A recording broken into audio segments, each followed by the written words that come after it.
Hai semuanya, selamat datang di channel YouTube kami. Kami akan membahas masalah segmentasi pasar bagi Gen Z, mata kuliah manajemen pemasaran. Sebelum itu kita perkenalan diri dulu yuk.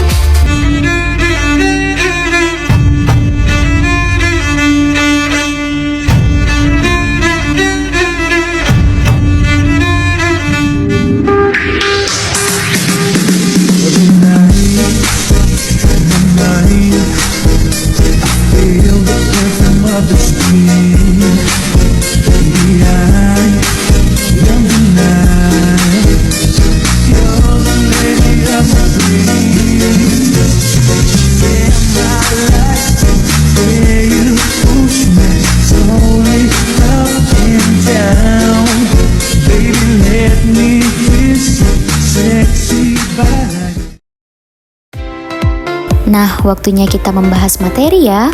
Latar belakang. Gen Z adalah orang-orang yang lahir pada tahun 1997 sampai 2012. Berdasarkan hal tersebut, merek dan gaya serta hidup persepsi yang digunakan sudah berbeda dengan generasi-generasi sebelumnya. Dengan mengkaji segmentasi pasar bagi Gen Z, tim manajemen pemasaran dapat merinci kebutuhan dan keinginan Gen Z sehingga akan terlaksana kampanye pemasaran yang lebih terarah dan efektif. Lanjut, segmentasi pasar bagi Gen Z.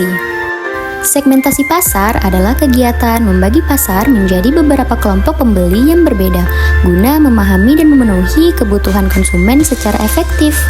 Segmentasi pasar bagi Gen Z mencakup pemahaman karakteristik unik mereka seperti kecenderungan digital, nilai-nilai sosial, dan preferensi konten. Karakteristik Gen Z.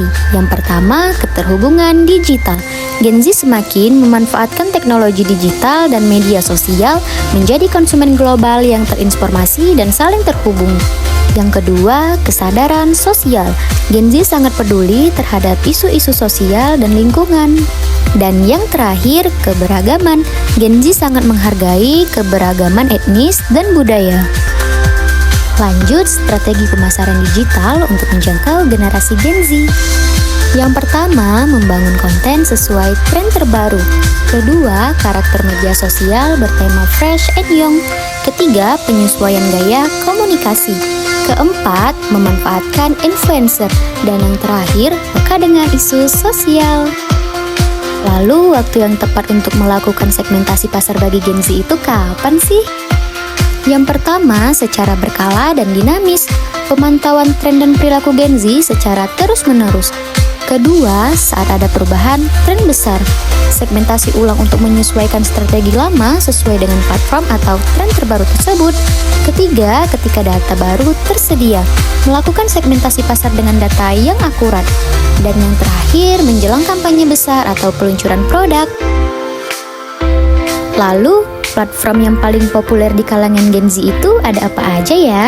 Yang pertama ada TikTok, platform yang memungkinkan pengguna memilih musik, menggunakan filter, dan membuat konten lip sync. Kedua ada Instagram, platform yang cocok untuk memamerkan produk atau layanan secara visual. Yang ketiga ada Twitter, platform yang cocok untuk pembaruan waktu nyata dan komunikasi cepat. Twitter melayani pesan singkat dan pembaharuan industri. Dan yang terakhir ada Facebook, platform yang cocok untuk membangun hubungan secara online dengan banyak orang, termasuk rekan kerja. Kemudian, manfaat melakukan segmentasi untuk Gen Z. Pertama, perusahaan berada dalam posisi bersaing yang lebih baik. Kedua, perusahaan dapat mengalokasikan anggarannya secara lebih tepat pada berbagai segmen pasar. Ketiga, perusahaan dapat menyesuaikan produk atau jasa yang ditawarkan agar sesuai dengan permintaan pasar. Keempat, perusahaan dapat mengidentifikasikan peluang pasar yang mewujudkan kesempatan bagi pengembangan produk baru. Kelima, perusahaan dapat mengidentifikasikan konsumen baru yang potensial. Berikut ada studi kasus mengenai produk Something. Something adalah merek kosmetik yang relatif baru diluncurkan pada tahun 2019 dan telah menarik perhatian pencinta makeup dan kecantikan. Konsumen Indonesia adalah target pasarnya, terutama generasi muda yang aktif di media sosial. Something menggunakan media sosial Instagram sebagai platform utama untuk promosi trik dan teknik marketing. Something menggunakan teknik visual marketing yang menarik seperti infografis, video, dan brand image yang kaya akan visual. Hasilnya, penggunaan teknik influencer marketing oleh Gen Z berhasil menarik perhatian konsumen dan meningkatkan kesadaran merek something. Hasil penelitian menunjukkan bahwa strategi ini berkontribusi signifikan terhadap peningkatan penjualan produk something. Dengan demikian, penelitian ini menunjukkan bahwa kombinasi visual marketing dan influencer marketing di Instagram adalah strategi yang efektif untuk meningkatkan personal branding dan penjualan produk something di kalangan konsumen Gen Z. Kesimpulannya, Gen Z suka berbelanja dalam waktu cepat bersama teman-teman. Mereka lebih suka melakukan belanja online dibandingkan generasi sebelumnya. Pada umumnya, mereka lebih berpegang pada testimonial dari peer, grup, atau influencer yang sedang tren saat itu. Nah, sekian pemaparan dari kelompok kami. Terima kasih buat teman-teman yang sudah menonton. Assalamualaikum.